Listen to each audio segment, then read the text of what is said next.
క్రీస్తుశేషులు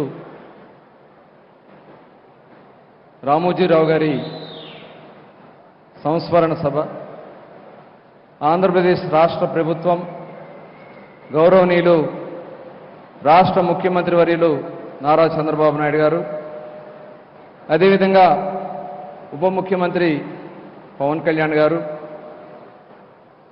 కుటుంబ సభ్యులు,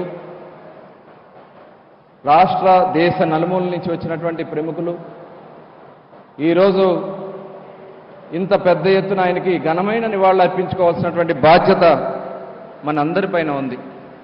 ప్రతి ఒక్క తెలుగు బిడ్డకి ఉంది.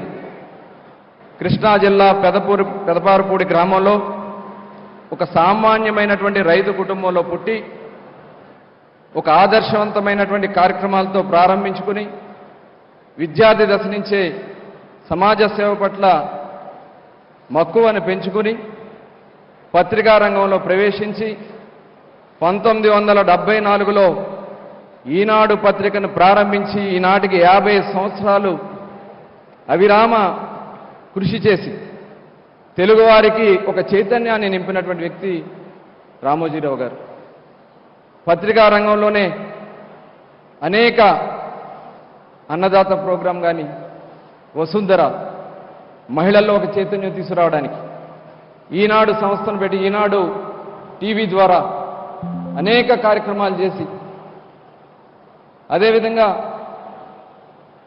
రామోజీ ఫిలిం సిటీ ఆసియా ఖండంలోనే అతిపెద్ద ఫిలిం సిటీని ఏర్పాటు చేసి చలనచిత్ర రంగంలో ఒక మకుటం లేనటువంటి కార్యక్రమాలు నిర్వహించడం, ఎంతో ఆదర్శవంతమైనటువంటి చిత్రాలు, మయూరి లాంటి ఆదర్శవంతమైనటువంటి చిత్రాలు నిర్మాణం చేసినటువంటి ఆ మహనీయుడు రామోజీరావు గారు. తెలుగువారికి ఎప్పుడు కష్టాలు వచ్చినా వారికి అండగా నిలబడినటువంటి వ్యక్తి. ఆనాడు అన్న నందమూరి తారక రామారావు గారు ఒక చైతన్యం తీసుకురావాలనే ఉద్దేశంతో రాజకీయాల్లోకి ప్రవేశించినప్పుడు ఆయనకు తోడుగా నిలబడ్డారు. చంద్రబాబు నాయుడు గారు ఈ రాష్ట్రాన్ని ప్రగతి పదంలో నడిపిస్తున్నప్పుడు ఆయన చేసే కార్యక్రమాల్ని ప్రోత్సహించారు. అనేక కష్టాలు, ఇబ్బందులు రాజకీయాలతో జతకట్టాలని చూసినా మచ్చ లేకుండా నిలబడినటువంటి ఏకైక వ్యక్తి రామోజీరావు గారు అని చెప్పి ఖచ్చితంగా చెప్పొచ్చు. తెలుగు వారిలో ఆనందం కోసం ఇవాళ అక్షరాన్ని ఆయుధంగా చేసినటువంటి నిలబడినటువంటి ఏకైక వ్యక్తి కూడా రామోజీరావు గారు అని చెప్పి ఖచ్చితంగా మనం చెప్పొచ్చు.